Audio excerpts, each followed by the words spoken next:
各位街坊，大家好啊！我係可嘉媽媽。港人北上中大伏，深圳6個流民騙局，過關就俾人釘死，當成水魚。教你1秒破解全局，保命守住荷包。最近大家係咪好興北上深圳消費呢？係啊，又平又靚，按摩、買餸、飲茶，真係爽到爆。但係你知唔知有班人你一過關就已經睇中你，當正你係水魚。今日我就同你哋踢爆深圳6大流氓騙局，全部係真實個案。有啲人差啲搞到要坐監。想知點樣全身而退，守住你呢個荷包，就一定要聽我講到最後尾。8萬年新陷阱，第一單係最陰濕、最得人驚嘅。大家有冇收過咁樣嘅信息？話深圳內地公司3個月到手100萬，每月生活費2萬，事後2年唔准返內地。哇，100萬啊，淨係做3個月咋？邊有咁大隻蛤乸隨街跳㗎？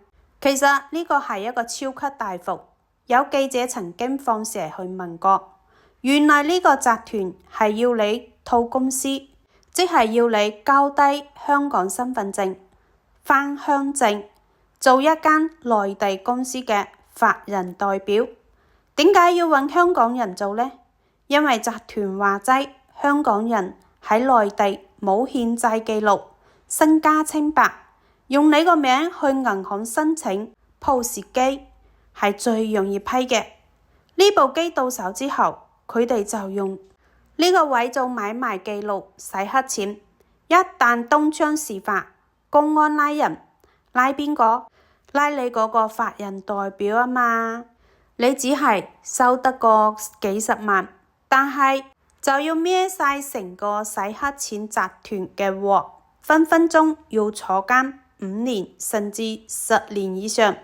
最搞笑嘅係個集團仲同記者講，做完成單嘢2年唔好返大陸就冇事啦，千祈唔好信啊！內地法律界人士話你知，刑事追訴係以立案日計，你走佬追訴期就係停止，可以終身追究你。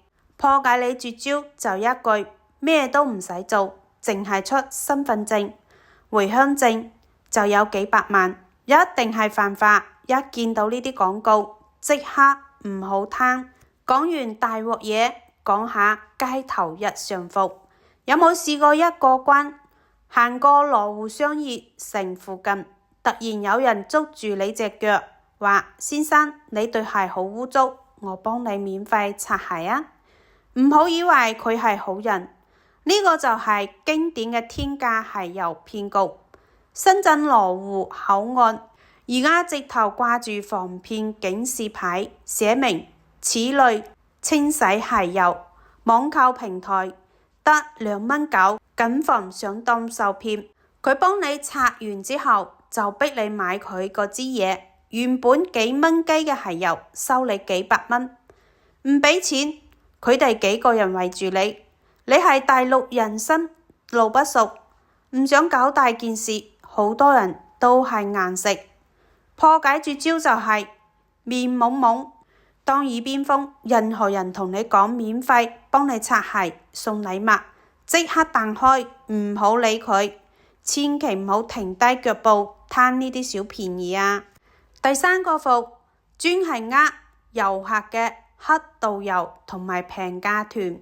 你喺景點門口或者口岸附近，可能會遇到啲好熱情嘅熱心人，佢哋話去世界之窗啊，跟團啦，30蚊1日遊，包午餐，比你自己買飛仲平得多。你心諗，哇，真係咁抵咩？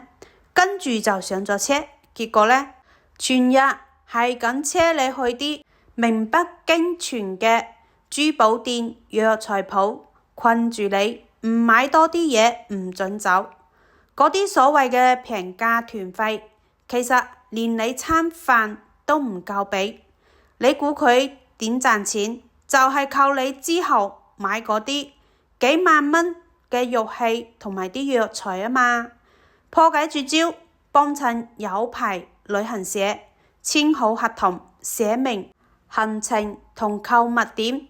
世上絕對冇免費嘅午餐，只要係低價團，一定係購物團嚟嘅。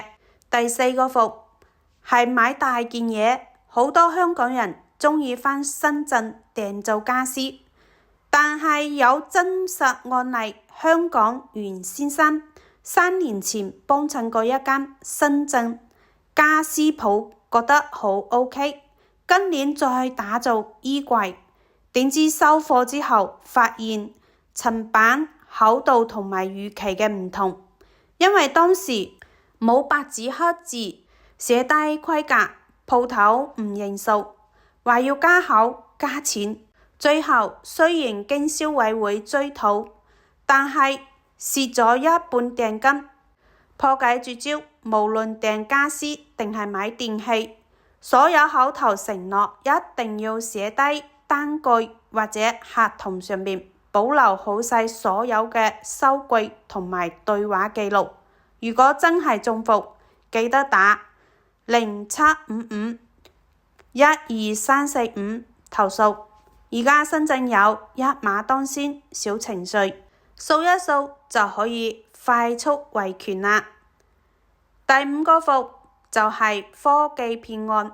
你準備搭飛機或者搭高鐵返香港，突然收到電話或者短信，話你班機延誤要改簽，叫你跟住步驟做個退款。呢個係假冒嘅客服，如果你跟住佢嘅指示做，佢會叫你下載軟件，甚至屏幕共享，直接睇住你輸入銀行密碼，轉走你戶口啲錢。深圳反詐中心都出咗提示，好多人咁樣唔見咗幾萬蚊，甚至10幾萬。破解絕招，即刻 cut 咗條線，自己打開航空公司官方 APP 或者打官方嘅熱線核對，核對唔好將驗證碼俾人，唔好做屏幕共享。第6個伏就係穩做。雖然而家電子支付好方便，但如果你要用港紙換人民幣，或者買嘢俾大紙，要小心偷龍轉鳳。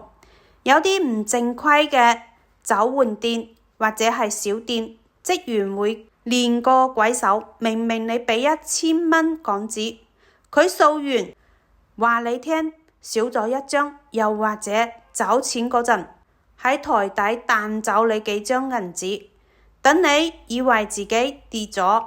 破解絕招，盡量用支付寶、微信支付，減少現金交易。如果一定要用現金，一定要當面數清楚，唔好俾佢哋隻手離開你嘅視線範圍。認住正規嘅銀行或者有信譽嘅找換店。睇完呢6個騙局，係咪覺得原來北上有好多暗湧啊？最後呢，再同你總結1秒破解全局嘅口訣：第一，戒貪念，高薪考路唔使做；第二，戒好心，免費幫你擦鞋帶路；第三，戒心急，電話話你航班有誤，千祈唔好信，自己去查；第四，留證據，買大件嘢簽合同、影相、寫字據；第五，識投訴。記住全國消費者投訴熱線12345同深圳消委會966315粵語專籍。記住深圳大部分嘢都係好嘅，只係有少少害群之馬。只要我哋做足功課，就唔會俾人當水魚。如果覺得條片可以幫到你，記得留言、點讚、分享，等更多嘅港人被坑。我哋下期再見。拜拜。